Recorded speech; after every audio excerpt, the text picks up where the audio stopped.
안녕하세요. 김태훈의 현명한 투자자 방송 시작하겠습니다. 오늘은 덕산 테코피아에 대해서 좀 말씀을 드리겠는데요. 이 회사는 2019년에 IPO에 성공한 회사입니다. 이 회사는 특히나 이제 소재 쪽에 관련된 그런 회사고요. 이 회사가 주로 생산하는 소재는 반도체 소재와 증착 소재죠. 증착에 들어가는 소재와 OLED에 들어가는 소재를 지금 생산해서 납품을 하고 있습니다. 그런데 이런 소재 업체들은 엔드 유저인 LG 디스플레이나 삼성 디스플레이 같은 디스플레이 업체나 삼성전자나 SK 하이닉스 같은 이 반도체 업체, 이 업체들의 생산량이 늘어야만 실적이 좋아지는 그런 사업 구조를 갖고 있는 회사입니다. 그래서 이 덕산 테코피아는 이 사업 다각화, 즉 수익처를 다변화하기 위해서 노력하고 있습니다. 그래서 2차전지 쪽에도 생규로 이제 진출을 해서 사업화 하는데 공을 들이고 있죠. 지금 보시게 되면 OLED 쪽을 보시게 되면 이 삼성전자나 LG전자나 화웨이 같은데 애플도 이 스마트폰이나 TV 쪽에서 이 디스플레이 소재 쪽에 고객사가 됩니다. 그런데 지금 보시게 되면 그 LED 패널도 그렇고 대부분의 업체들이 지금 굉장히 좀 경기 침체 속에서 생산량 자체를 감산을 하고 있는 그런 상황이죠. 그러다 보니 당연히 소재 사용량도 줄어들 수밖에 없습니다. 그래서 지금 이 소재 업체인 덕산 테코피아는 굉장히 어려운 시기를 맞고 있는 거죠.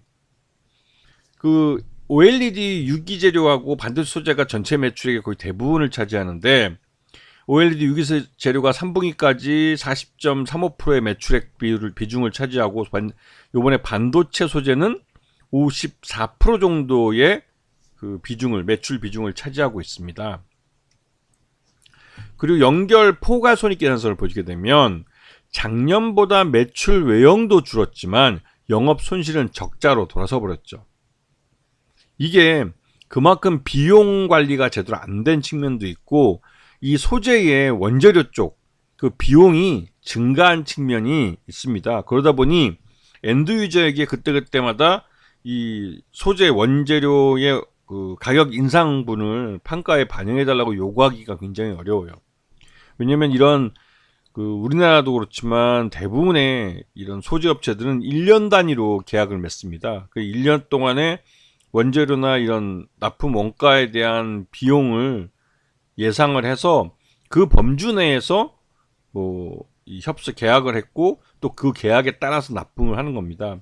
물론 단기간에 그 원재료 가격이 너무 급변할 경우에는 일부 가격 조정을 할 수 있는 그런 계약 옵션은 들어 있습니다.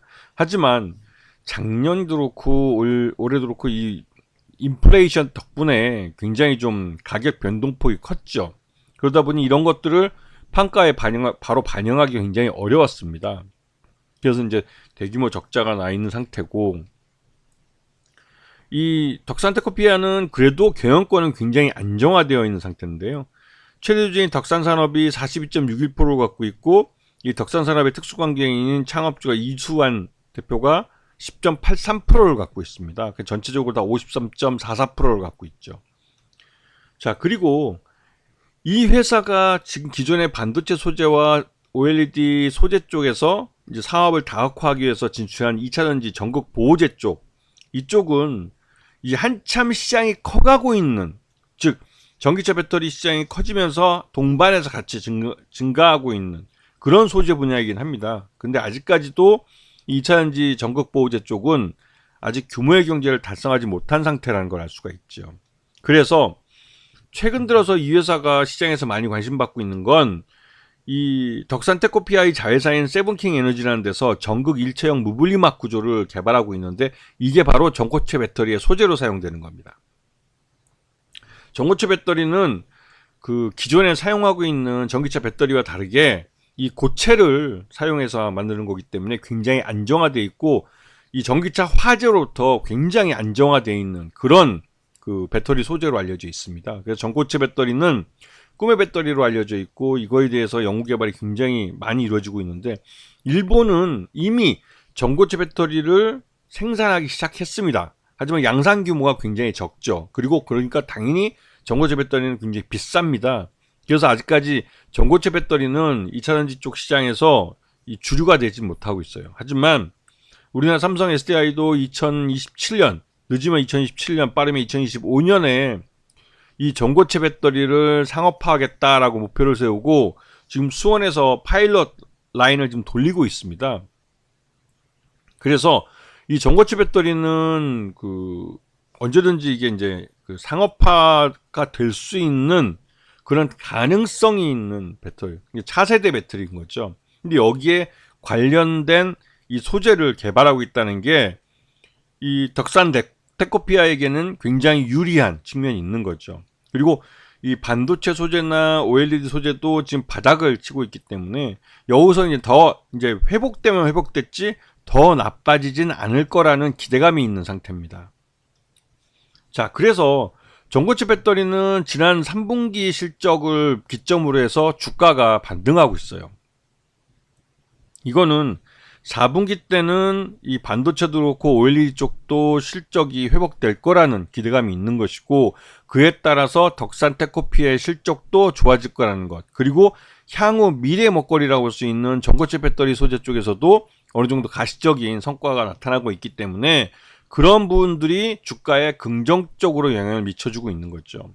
그래서 이런 제조업 쪽은, 특히나 이제 소재 쪽이나 원재료 쪽은 엔드 유저의 전방 산업, 그러니까 제 전방 산업의 실적이 어떻게 되는지, 그쪽이 이제 경기 침체에도 불구하고 바닥을 찍고 올라올 것인지, 이런 것들을 예측하면서 매수 타이밍을 생각하셔야 되는 겁니다. 그래서 이 덕산테크피아 같은 경우는 3분기 실적이 끝날 때 9월 말이 그래도 가장 적정한 타이밍이라고 볼 수 있었죠. 그리고 이보다 더 나빠질 수는 없기 때문에 덕산테코피아의 실적이 향후 개선될 것을 생각하고 미리 선추매가 들어오는 거라고 할 수가 있습니다.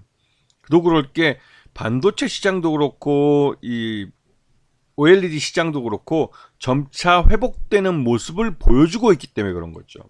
그래서 덕산테코피아는 더 이상 실적이 나빠지지 않을 것이다 라는 기대감 속에서 선추매가 들어와서 주가를 끌어올리고 있는 것이고, 그리고 전고체 배터리 소재에 대한 기대감이 이 주가에 대한 상승 동인으로 작용하고 있는 겁니다. 아시겠죠? 자, 오늘 방송 여기서 마치겠습니다. 감사합니다.